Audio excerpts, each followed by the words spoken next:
Queridos, eu gravava ainda agora há pouco, porque muitas pessoas ainda não sabem os perigos e o malefício que é o Halloween. Gente, o Halloween não é brincadeira. O Halloween é a festa das bruxas. O Halloween é uma festa macabra, demoníaca.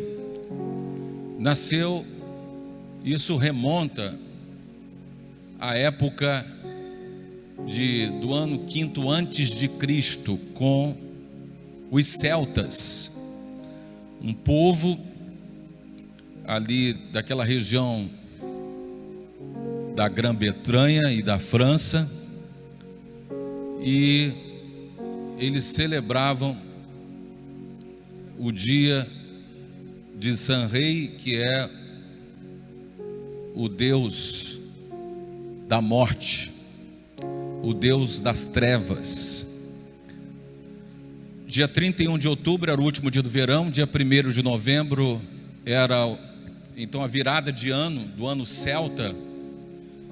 E então começava o outono, as tardes ficavam mais curtas, a noite chegava mais cedo.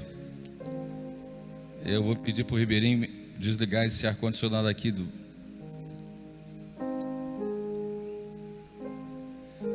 E aí nós vamos vendo que esse período é o período mais, o dia 31 de outubro é a data oficial de celebração de todos os satanistas do mundo. Dia 31 haverá rituais satânicos do mundo todo. Era o dia em que esses povos antigos sacrificavam bebês, sacrificavam crianças. Nos templos bíblicos era a Moloque. Crianças eram queimadas vivas. E nós vemos essa influência, essa cultura da morte do mundo, com a legalização do aborto, com a morte de crianças. Satanás tem ódio das crianças. Na história recente eu nunca tinha testemunhado nada mais horripilante do que agora recentemente com o Hamas, esse grupo terrorista, como a decapitação de bebês.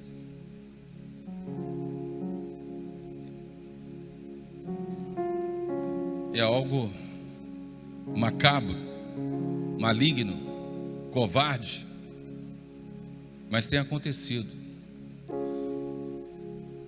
Então nós precisamos, mais do que nunca, conscientizar nossas famílias. Você que é pai de família, você que é mãe de família, se a escola, geralmente os cursos de inglês celebram o Halloween, fazem festa, se vestem com roupas, com fantasias de bruxas, e acendem aquelas abóboras, aquela coisa toda, essa decoração de terrorismo, do terror. Isso não é bom para nossas crianças. Então as crianças cristãs, elas não celebram o Halloween. Nós temos que ensinar nossos filhos a celebrar a reforma protestante, o legado da reforma. Sabe, queridos, nós não podemos ignorar. Olha o que o apóstolo Paulo nos exortou sobre isso. Efésios capítulo 5, versículo 11. Efésios capítulo 5, versículo 11. A Núbia, que está no Canadá, ela fez um vídeo mostrando as casas decoradas já para o Halloween. No Canadá, nos Estados Unidos, na Irlanda, na Inglaterra, em toda a Europa, estão celebrando mais o Halloween do que a reforma. E não sejam cúmplices nas obras infrutíferas das trevas. Pelo contrário, tratem de quê? De que, senhores? Tratem de reprová-las. Nós reprovamos o Halloween. Não deixe o seu filho se fantasiar dessa coisa. E se lá na escola, diga, o meu filho é cristão, ele não comemora o Halloween, ele não participa do Halloween. Essa história de doces e travessuras para passar uma imagem que o Halloween é inofensivo, gente, por detrás disso é tanta coisa macabra que você não imagina. Então, essa é a principal data do satanismo no mundo, o dia 31. Mas em contrapartida, paradoxalmente, é também a principal data de todos nós evangélicos no mundo todo. A reforma protestante. Se hoje nós somos cristãos evangélicos, foi devido à reforma, que começa com os pré-reformadores. Sabe, talvez você não saiba, um lado do jovem, então, Martinho Lutero, em 1505, o Brasil estava com 5 anos que fora descoberto. Em 1505, Lutero é acadêmico da Universidade de Erfurt, na Alemanha, estuda direito, um aluno aplicado, mas como um jovem, estava curtindo a sua balada, estava fazendo a sua festa e voltando para casa, era verão, veio uma tempestade de surpresa e um raio fulminou o amigo de Lutero. Ele foi salvo por um filho, ficou muito impactado com aquilo. E diante daquela situação, por ter sido salvo, ele então resolve ir para um mosteiro agostiniano. Já gostava de ler, de estudar, e naquela época, os livros, a cultura, as principais bibliotecas do mundo, na Idade Média, estavam nos mosteiros. E ele começa a estudar, lê o livro Confissões de Agostinho. Agostinho é um dos principais teólogos da igreja, e ele se identifica imediatamente, porque no livro Confissões, Agostinho conta a sua vida, conta a sua biografia, de uma forma bem desnudada. Ele fala das suas crises, das suas lutas, e como foi difícil para Agostinho sair do mundo e consagrar a vida para Deus. Houve um tempo que Agostinho orava dizendo assim: santifica-me, mas não agora. Que ele queria continuar no mundo. Santifica-me, mas não agora. Ele queria continuar no mundo. Mas aí depois Agostinho tem um encontro real com o Senhor Jesus e entrega a sua vida. E Agostinho vai estudar muito. Um dos mentores de Agostinho foi o apóstolo Paulo. E Agostinho então começa a construir essa teologia, parte da teologia que nós temos hoje, que se baseia nos reformadores. E Lutero se inspira em Agostinho, mas Lutero, ele vai para o mosteiro, mas como todo um jovem, cheio de conflitos. Ele tinha muitos conflitos, muitos medos, muitas crises. Ele sofre, passa por crises existenciais, como você e eu, como todos nós já passamos. Nós travamos batalhas interiores, batalhas silenciosas, batalhas que só Deus sabe. Existem lágrimas internas escondidas que só Deus sabe. O Senhor sabe de todos os conflitos. Você que está me assistindo, você que está me ouvindo, sim, o Senhor, Ele sabe de todas as batalhas que tem travado para manter a sua fé, para manter-se de pé, para manter-se firme diante de cada desafio. O nosso querido Wexley celebrou um lema: mais um dia, mais um dia, vencemos mais um dia. Estamos vencendo mais um dia hoje. Estamos no culto, cultuando a Deus, celebrando o legado da reforma. Nós nos emocionamos porque houve homens que se sacrificaram por nós, homens e mulheres morreram por nós, que foram perseguidos, que foram lançados na fogueira da Inquisição, que enfrentaram a contra-reforma. O próprio Daniel de Latouche, fundador de São Luís do Maranhão, ele veio para São Luís no período da Contra-Reforma e queria encontrar um lugar onde pudesse se estabelecer. E por 3 anos São Luís respirou a atmosfera da reforma, o legado da reforma. A reforma também passou por aqui. Nós temos o privilégio de ser uma cidade fundada por um reformador, por Daniel de Latouche. Nós temos o privilégio de termos sido fundado por um reformador francês, pastor da cidade de Cancale, na França. E aqui em São Luís, lá no centro histórico, nós temos o privilégio de ter o primeiro museu protestante do Brasil. Está aqui no centro histórico de São Luís, bem pertinho ali da rua Portugal, que é a principal rua ali do centro histórico. Você vai ver ali o museu. Então nós temos toda essa história, todo esse legado. E por isso é que nós celebramos com entusiasmo a reforma. O apóstolo Paulo continua nos exortando. 1 Timóteo capítulo 4 versículo 1. 1 Timóteo capítulo 4 versículo 1. 1 Timóteo 4, 1. Ora, o Espírito afirma expressamente que nos últimos tempos alguns apostatarão da fé por obedecerem a espíritos enganadores e a ensinos de demônios. O que ensina? Os satanistas. É evidente, são essas doutrinas. Muitas pessoas esfriaram na fé, muitas pessoas se apostataram na fé. Há muitas igrejas na Europa que foram transformadas em bares. É um tempo de decadência espiritual. Nós estamos nos últimos dias, nos últimos tempos. Então nós não iremos de forma alguma celebrar o Halloween, nós não vamos aceitar isso. É preciso mostrar o lado real, é preciso conhecer. Se você pesquisar na internet, você vai ficar assustado o que significa tudo isso.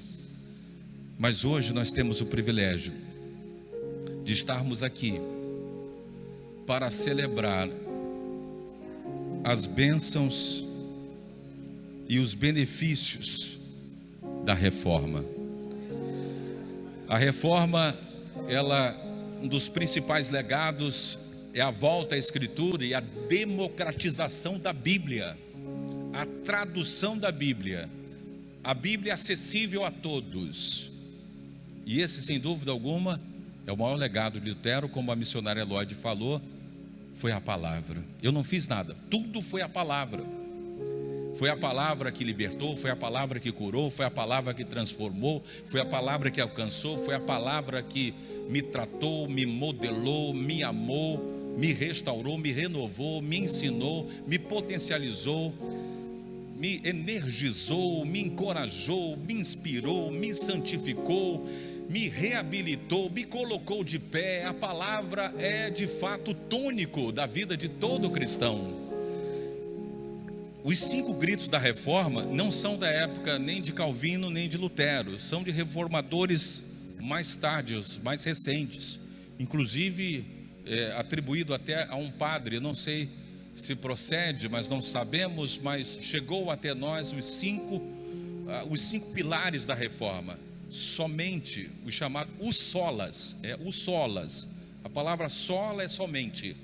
O sola, somente a Escritura, somente a Escritura, somente a fé, sola fide, somente a fé, somente a graça. Pela graça sois salvos mediante a fé. Isso não vem de vós, é dom de Deus, não vem de vós para que ninguém se glorie. Somente Cristo, somente Cristo. Não há outro Salvador, não há outro nome, não há outro mediador entre Deus e os homens. Somente Cristo salva, somente Cristo liberta, somente Cristo nos entende, somente Cristo pode nos amar. Ninguém pode te amar como Cristo te ama. Ele tem que ser realmente o dono do teu coração, grande amor da sua vida. Quando Jesus for o grande amor da sua vida, nenhuma decepção será capaz de te arruinar, porque você tem o grande amor da sua vida, que é Cristo Jesus, que morreu para te salvar, que se entregou, que se doou espontaneamente, que tomou a decisão. Acredita-se que nos tempos passados, antes da fundação do mundo, antes do mundo ser mundo, Deus fez uma reunião: eu vou criar o mundo, eu vou criar o homem, a nossa imagem conforme a nossa semelhança. Ali estava o Pai, o Filho e o Espírito Santo. E ao criar o homem, eu vou dar a ele, eu vou submetê-lo a um teste. Eu vou colocar uma árvore lá no meio do jardim do conhecimento do bem e do mal, e vai ser fácil. Eu vou dar a eles apenas uma proibição: você pode comer de qualquer árvore do jardim, menos da árvore do conhecimento do bem e do mal. Só isso. Está fácil, Adão? Está fácil, Eva? Está fácil, Senhor. Muito bem. Na viração do dia, eles tinham um encontro. E aí, Adão, como é que foi o dia de hoje? Como é que foi, Eva? Ah, Senhor, foi bem, o nosso jardim está muito bonito. Hoje a gente teve um tempo lá com os elefantes, com as girafas. Hoje nós tivemos um tempo aqui olhando, observando as aves cantarem. Ótimo, joia, muito legal. E aí, o inimigo se infiltrou. O inimigo armou um plano, pegou Eva sozinha,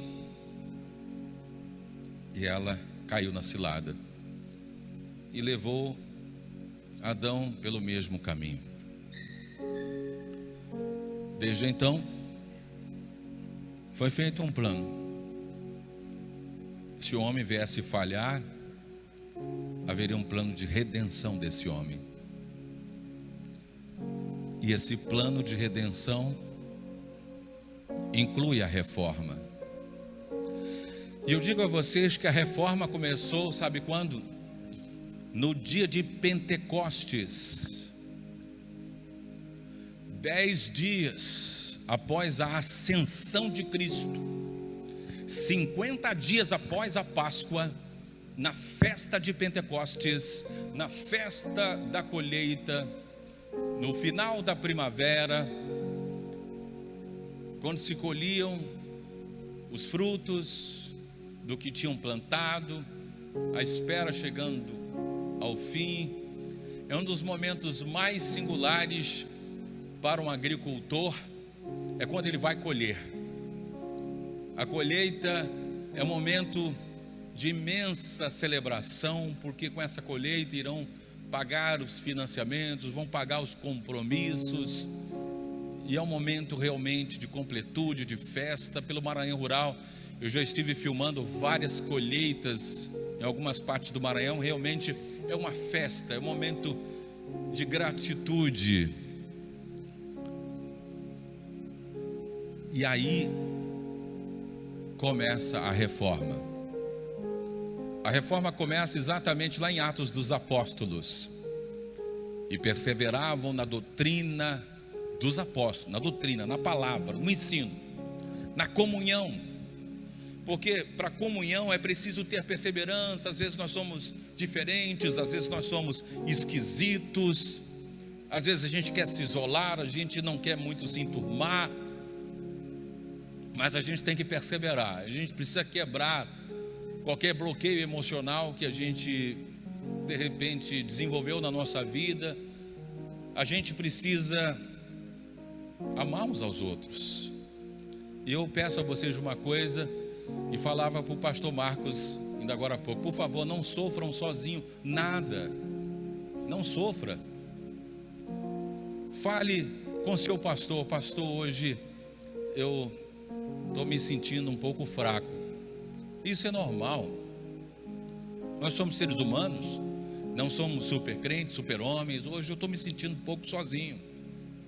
Hoje eu estou me sentindo sem nenhuma força. E a gente vai orar junto, a gente vai chorar junto, me permita participar da sua vida. Não deixa de comunicar. Você pode contar comigo, com a pastora Milka.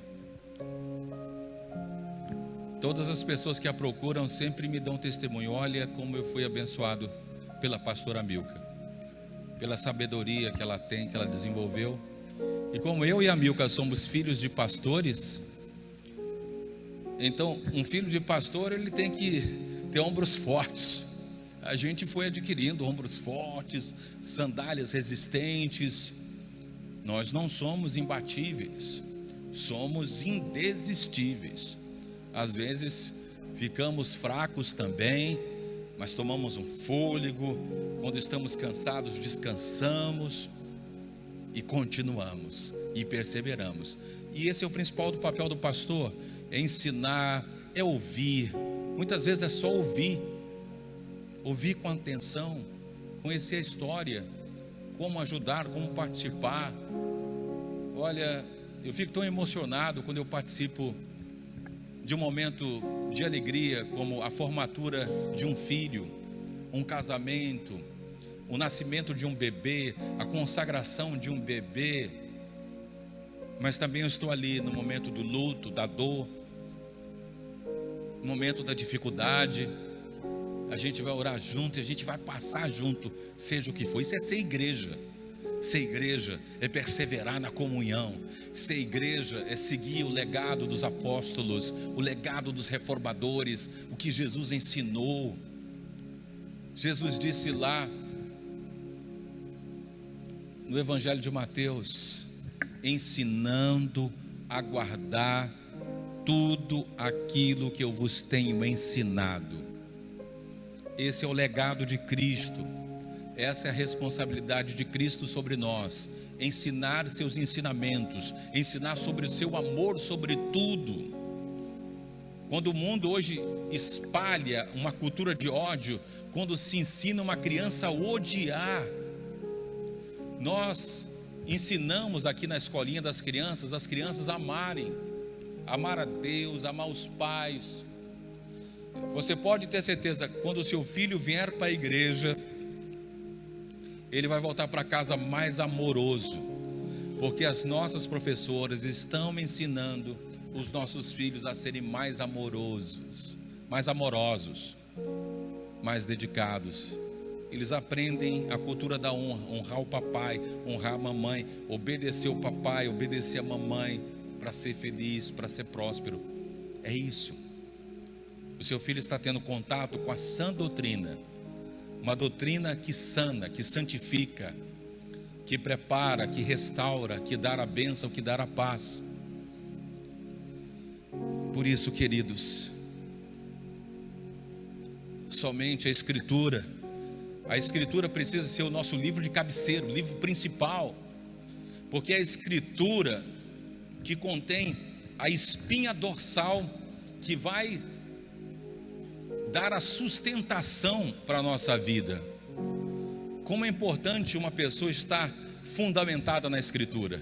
Chega alguém com uma heresia, chega alguém com um modismo, chega alguém com uma invencionice, chega alguém com uma doutrina que não é bíblica, com uma doutrina humana, com uma falácia, com engodo, e você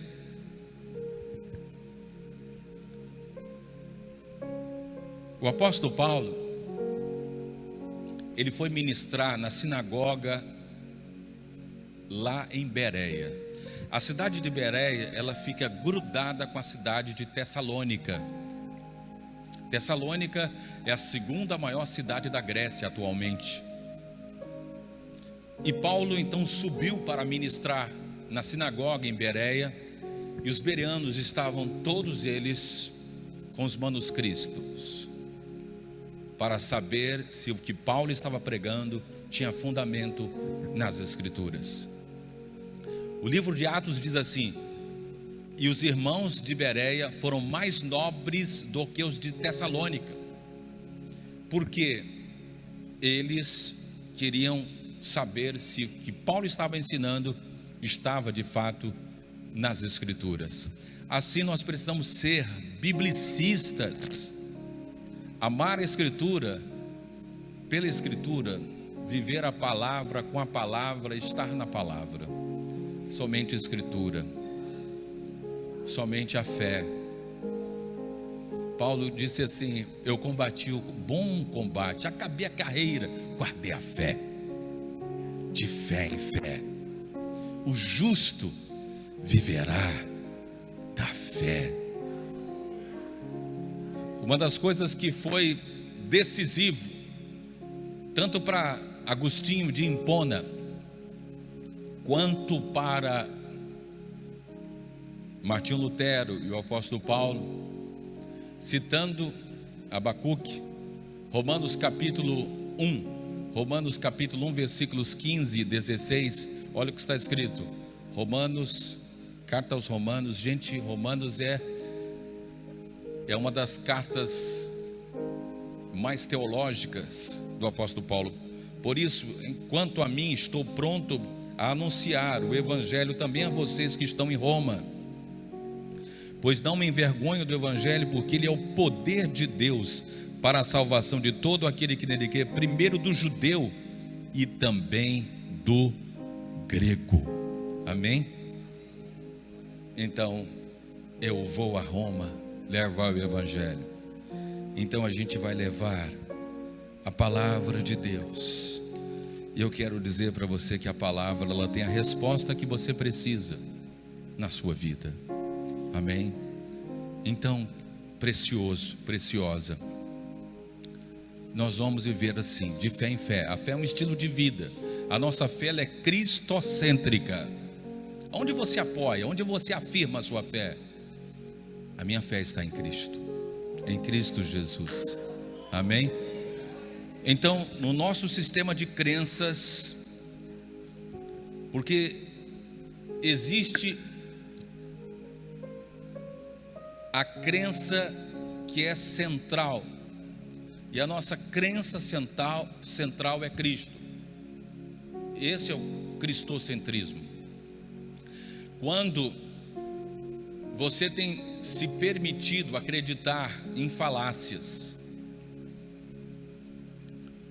quando você está se permitindo se limitar, existem crenças que são limitantes, reducionistas, que te levam para baixo.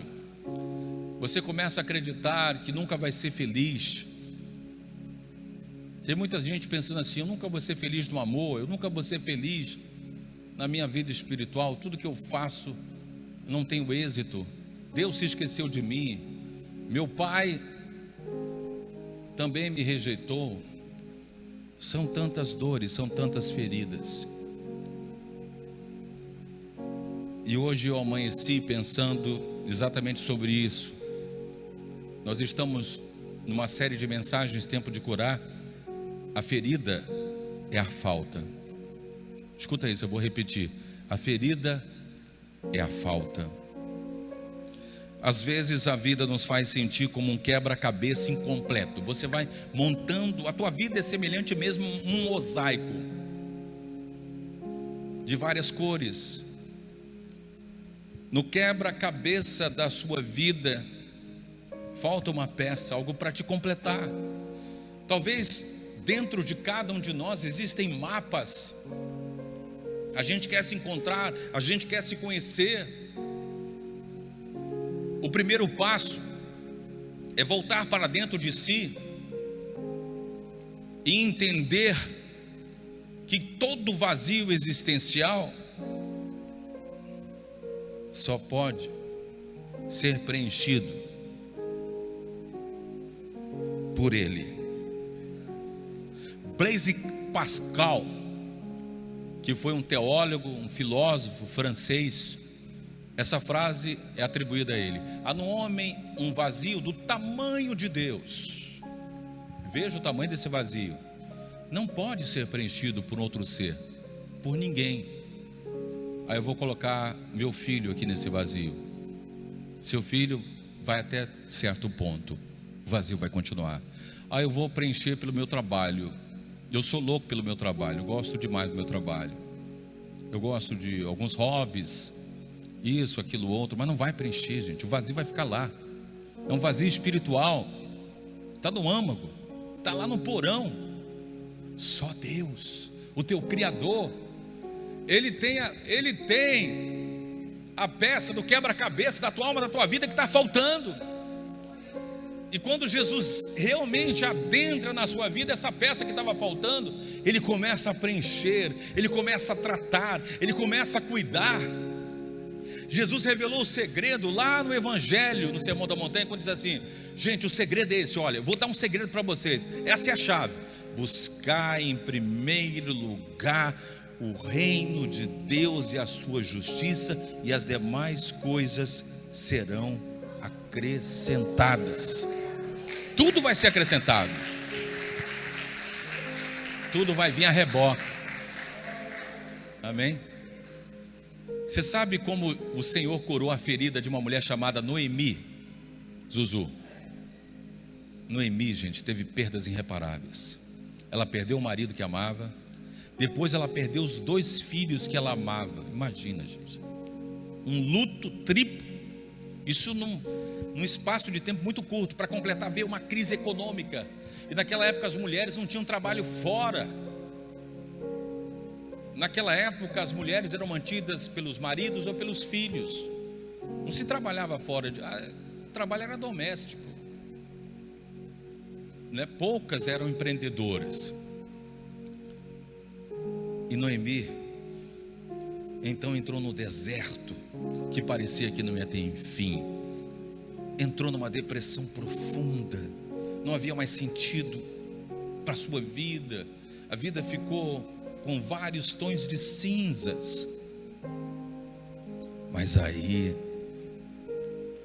Deus levantou uma nora, que foi mais do que uma nora, uma filha, uma estrangeira, uma moabita. E essa moabita, essa estrangeira, disse para sua sogra, quando ela disse: vocês são muito jovens, vão embora, recomecem suas vidas, eu estou velha. E Ruth disse: minha sogra, onde tu pousares, pousarei eu, onde tu fores, irei eu. O teu Deus será o meu Deus, eu me converto ao teu Deus. Olha que tremendo. Por causa desse gesto, Deus abençoou Ruth com um bom partido, um bom homem, um homem dos sonhos, um empreendedor, provavelmente um homem gentil, um homem generoso, um homem que acolheu Noemi como sua sogra. E o que Deus fez? O que eu dizia? A ferida é a falta. Repete comigo em voz alta: a ferida é a falta. E o que Deus fez? Nasceu Obed. Como é que foi que Noemi saiu da depressão? Deus mandou um neto para ela. Eu acho que esse neto até parecia um pouco com ela, tipo as netas aí da nossa missionária Núbia Cunigunes, parece com ela. Os netos que nasceram, né? Parece com a Núbia. Deus mandou um neto. E era Obed para cá, Obed para lá. E Obed sorria para essa avó. E Obed brincava com a vovó. E ela cheirava Obed. E Obed cheirava ela. Pronto. O amor cura. Deus trouxe o amor de Obed. Essa avó foi curada. Essa avó foi restaurada. Ela que o nome significa feliz, ditosa, e tinha dito: não me chame mais de ditosa, de feliz, me chame de Mara, de amarga. Ei, nada está perdido. Nada está perdido. A palavra está aqui. A palavra em que você se apoia, a palavra que você acredita. Às vezes a vida nos faz sentir como um quebra-cabeça incompleto. A ferida é a falta. Cada esquina da sua vida não explorada, cada oportunidade não tomada, pode parecer um vazio que ecoa dentro de nós. Está sempre faltando algo. O que te falta? O que te falta? Um dia, Jesus conheceu um jovem rico. Ele disse: olha, eu tenho seguido os mandamentos. Mas Jesus disse para ele: ainda te falta uma coisa. Eu sei que você é rico, você tem bens, mas te falta uma coisa. Há algo que falta e que o mundo não pode te dar. Em nenhum lugar do mundo você vai achar, a não ser na pessoa bendita e sublime de Jesus. O jovem rico não entendeu, mas Jesus, Ele suplanta a falta, Ele te agasalha, Ele te abraça, Ele te perdoa, Ele te cura, Ele estende as mãos sobre você, Ele está com as mãos espalmadas, estendidas, Ele te abençoa esta noite, Ele abençoa a sua vida, a sua alma, Ele vai curar as feridas emocionais, feridas talvez que estão abertas desde a infância e nunca sarou, mas hoje pela palavra, pelo ensino das Escrituras, Ele vai te curar. Talvez você sente tanta falta, você queria tanto dar abraço, um abraço apertado em alguém hoje que não está mais aqui. Mas quer saber de uma coisa? Se você precisava perdoar alguém que não está mais aqui, você vai conseguir perdoar agora. Você vai fechar os seus olhos e vai dizer: não deu tempo, e até hoje dói dentro de mim, mas eu quero o perdão. Você também vai se perdoar. Deus já te perdoou e você já se perdoou. Se perdoe. Você precisa se perdoar. Sabe o que a Escritura diz? Romanos capítulo 8, versículo 1: nenhuma condenação há para os que estão em Cristo Jesus. Sabe o que o apóstolo João, o apóstolo amor, diz lá na sua carta, 1 João, ele diz assim: se o coração te condena, maior é Deus. Amém? Então Jesus quer te perdoar. 1 João capítulo 1, João diz: filhinhos, não pequeis, mas se pecais, tendes um advogado diante do Pai, Jesus Cristo. Jesus está ali para advogar a sua vida, a sua causa, porque Ele quer ver você bem, Ele quer ver você perdoado, limpo, santificado, restaurado, renovado, abençoado, continuando a sua vida nesse burburinho da existência. A busca contínua, a sensação constante da insatisfação tornam-se nossos companheiros diários. E eu pergunto a você: é possível encontrar um caminho para preencher esse vazio no âmago da alma? É possível, sim. Redescubra sua vida em Cristo. Ele transforma essa sensação de falta de plenitude. Em Cristo Jesus, a gente tem plenitude de vida. João 10:10, o ladrão veio para matar, roubar, destruir, mas Jesus disse: mas eu vim para que você tenha vida, e para que você tenha vida em abundância. É uma transformação de dentro para fora.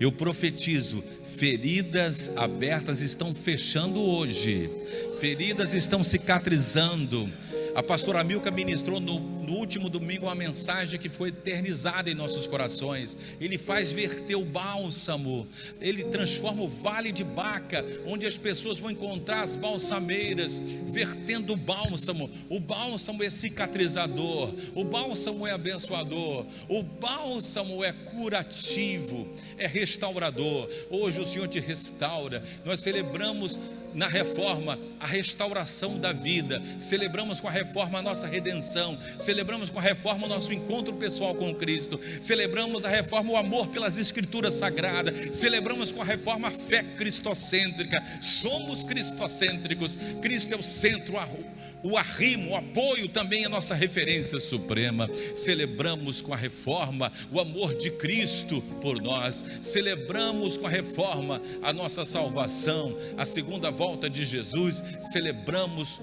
com a reforma o fortalecimento através das escrituras. Celebramos com a reforma uma igreja da palavra, uma igreja na palavra, uma igreja da palavra e do poder, uma igreja missionária e uma igreja cidadã, uma igreja forte, uma igreja uníssona em Cristo Jesus, uma igreja centrada em Cristo, uma igreja bíblica, uma igreja simples, que vai viver a simplicidade do Evangelho de Cristo, o Evangelho que cura, o Evangelho que quando adentra a alma, cura, cicatriza tudo. Tudo vai ser cicatrizado, tudo vai ser curado. Os próximos dias são dias de cura na sua vida, amém? Jesus está trazendo.